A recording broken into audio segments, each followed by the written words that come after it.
வணக்கம் மக்களே. இந்த வீடியோவில் நம்ம நிஃப்டியோட ட்ரெண்ட் எப்படி இருக்குது அண்ட் விழுகுமா, ஏன்னா ஃபுல்லாக டென்ஷன் அண்ட் நியூஸ் அது இதுன்னு போயிட்டுருக்கு இல்லைங்களா, அதை பார்ப்போம். பேங்க் நிஃப்டியும் பார்க்கலாம், இந்த ட்ரெண்ட் சப்போர்ட் ரெசன்ஸ் அதெல்லாம் எப்படி இருக்குது அப்படின்னு.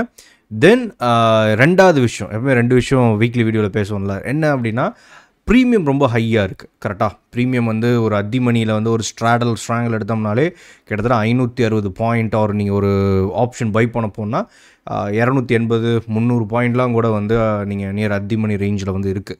அவுட் ஆஃப் த மணியில் ப்ரீமியம் 1000-2000 பாயிண்ட் தள்ளி கூட வீக்லி ஆப்ஷன் 20 ரூபாய்க்கு ட்ரேட் ஆகிட்டு இருக்கு. இதில் ஏன் அப்படிங்கிறத நம்ம குயிக்காக பார்க்கலாம். சரி, ஃபஸ்ட்டு நம்ம சார்ட் எடுத்துக்கலாம். ஓகே, சார்ட்டை பொறுத்தவரை நிஃப்டியோட சார்ட் எடுத்துக்கிட்டோம் அப்படின்னா நல்ல ஒரு சப்போர்ட் ரெசன்ஸ், கிட்டத்தட்ட கீழே இருந்து நல்ல ஒரு ஏற்றம். சரியா, நல்ல ஏற்றம். அண்ட் இது இந்த ஃபிப் லெவல் நல்ல ஒரு இப்போதைக்கு சப்போர்ட் 24,000 ரவுண்ட் நம்பர் அப்படியே நிற்கிறான். இந்த வீக்கு அரைச்சிட்டு இந்த இடத்துல நிற்கிது. கண்டிப்பாக 24,000 நல்ல ஓப்பன் இன்ட்ரெஸ்ட் இருக்குது. பிரேக் ஆகிடுச்சு அப்படின்னா மார்க்கெட் என்னை பொறுத்தவரை கீழே 23,176லேருந்து 23,000, சரி 1000 பாயிண்ட்லேருந்து 800 பாயிண்ட் ரேஞ்சுங்கிறது கிடைக்கும். 23,000 வரை இது ஒரு ஜோன். இது ஒரு டிமாண்ட் ஜோன் நம்ம எடுத்துக்கலாம். சரியா, நடுவில் ஒரு ரெசிஸ்டன்ஸ் சப்போர்ட்டில் அதை இருக்காதா ப்ரோ அப்படின்னா கண்டிப்பாக இருக்கும். நம்ம ஒரு 512 இந்த ரேஞ்சு கூட வச்சுக்கலாம். 512 ஒரு சின்ன ஒரு மைனர் ஒரு சப்போர்ட் ஆக்ட் ஆகும். மேஜர் சப்போர்ட் எடுத்துக்கிட்டோம் அப்படின்னா நமக்கு கண்டிப்பாக இது ஒரு ஜோனாக வச்சுக்கலாம். 24லேருந்து இந்த இடத்த பீக் எடுத்துருக்கான் பாருங்களேன். ப்ரீவியஸாக இந்த ரேஞ்ச் ரெசிஸ்டன்ஸாக எடுத்துருக்கல. இது நம்ம ஒரு ஜோனாக வச்சுக்கலாம். பிரேக் ஆச்சுன்னா கண்டினியூ நெக்ஸ்ட் 23,511, தென் 23,176லேருந்து 23,000 அப்படிங்கிற நம்ம ஒரு நல்ல டிமாண்ட் ஜோன்ஸாக இது வச்சுக்கலாம். சரியா, இதுவே நம்ம ரெசிஸ்டன்ஸ் எடுத்துக்கிட்டோம், இல்லை ப்ரோ ஏறுறது பார்ப்போம் என்ன பண்ணுறான்னு. ஆனால் மினிமம் இது ஒரு என்ன பொறுத்தவரை இந்த ஜோனோட பாட்டம் வரை கூட பஞ்ச் பண்ணலாம். சரியா, நீ லைட்டாக கண்டினியூ ஆகலாம். ஜோனோட பாட்டம் வரையும் ஜோனுக்கு கீழே க்ளோஸ் வச்சால் இது கண்டினியூ ஆகிறதுக்கான வாய்ப்புகள் இருக்கும் நிஃப்டி. தென் ரெசிஸ்டன்ஸாக இந்த வீக்கோட ஹையவே நம்ம ஒரு நல்ல ரெசிஸ்டன்ஸை எடுத்துக்க வேண்டியதான். இந்த வீக்கோட ஹை அப்படிங்கிறது நமக்கு 590 600 இந்த ரேஞ்சு நல்ல ஒரு ரெசிஸ்டன்ஸ் தான். தென் மைனர் ரெசிஸ்டன்ஸும் இருக்குது. நமக்கு 212 இந்த ரேஞ்சு ஒரு மைனர் ரெசிஸ்டன்ஸாக இருக்கும்.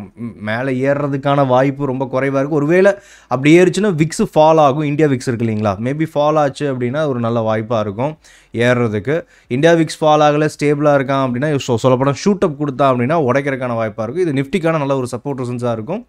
இது இப்போதைக்கு கரெக்ஷன் அப்படிங்கிற ஒரு மைண்ட் செட்டுக்கு வந்துக்கலாம். ஏன்னா நமக்கு நல்லா விழுந்துட்டு ஒரு ஷூட்டப்பு திரும்ப நல்லா ஏறிட்டு ஒரு நல்ல ஃபால் இப்போ தான் இப்படி ஸ்டார்ட் பண்ணுற மாதிரி இருக்குது இந்த நியூஸ். இதில் பிரேக் ஆகிடுச்சுன்னா அது கண்டினியூ ஆகும் அடுத்தடுத்த சப்போர்ட்டுக்கு. பிரேக் ஆகலைன்னா திரும்ப இந்த ரேஞ்சுக்குள்ளே வச்சு அரைக்கிறானா, ஏன்னா ஏறுறதுக்கான ரேஞ்சுங்கிறது லிமிட்டாக தான் இருக்குது. பார்ப்போம். தென் இது நிஃப்டிக்கான நல்ல ஒரு சப்போர்ட் ரெசன்ஸ் ஜோன்ஸாக நம்ம பயன்படுத்திக்கலாம். அடுத்தது பேங்க் நிஃப்டி எடுத்துக்கிட்டோம்னா, பேங்க் நிஃப்டி நான் லைவ்லேயே அப்டேட் பண்ணேன். சிம்பிள், திரும்ப அதே ரேஞ்சுக்குள்ளே ட்ரேட் ஆகிறான். அப்படியே பேங்க் நிஃப்டி 1 hour இல்லை 4 hour வச்சுக்கோங்க. வச்சுட்டு இங்கே பேரலல் சேனல் இருக்குது இல்லைங்களா, இதை எடுத்துகிட்டு இந்த ரேஞ்சில் இது கனெக்ட் பண்ணி அப்படியே எடுத்து கீழே வச்சோம்னா பேரலல் சேனல். சரியா, இந்த பேரலல் சேனலோட ரேஞ்சுக்கு கீழே தான் லைட்டாக அப்படியே ட்ரேட் ஆகுது. பார்த்தீங்கன்னா தெரியும். இப்போ தான் இன்றைக்கி தான் அப்படியே காலையில் ஓப்பன் ஆகிட்டு அதுக்குள்ளேயே கன்சால்டேட் பண்ணிக்கிட்டு இருக்கு.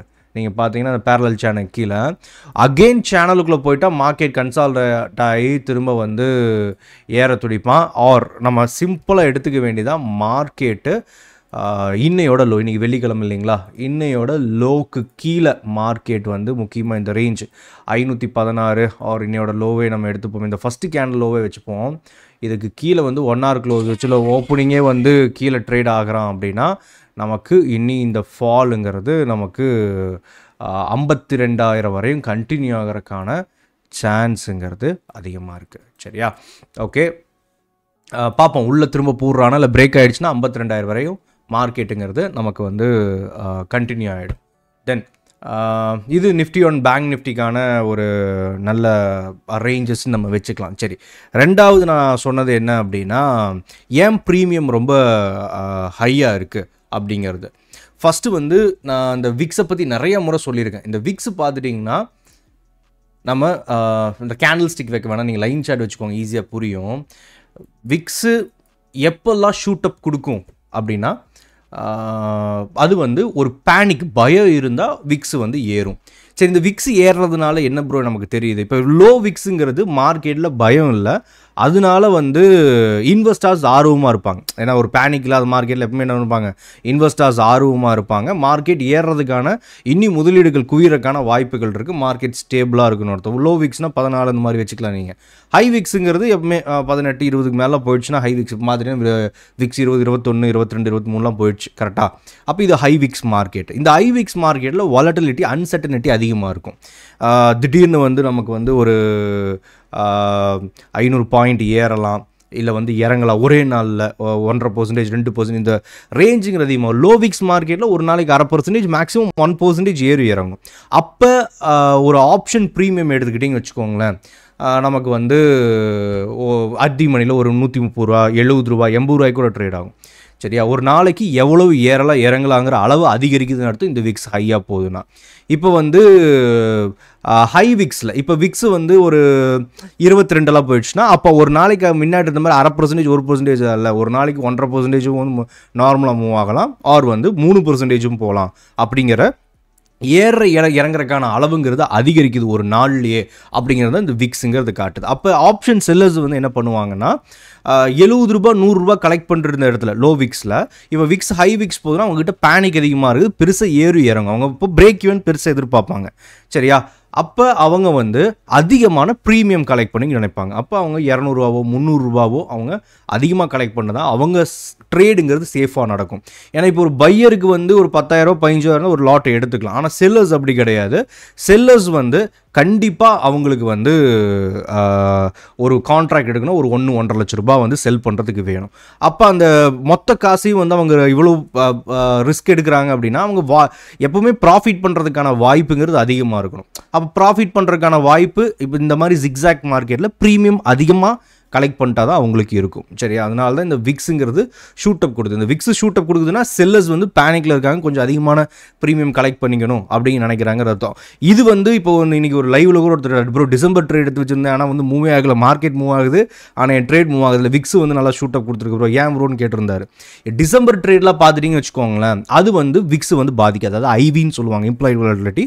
அந்த ஸ்ட்ரைக் ப்ரைஸுக்கான ஐவி ஏறணும், உங்களுக்கு காம்ப்ளிகேட்டடாக போய் உள்ளுக்குள்ளே பேசணும்னா.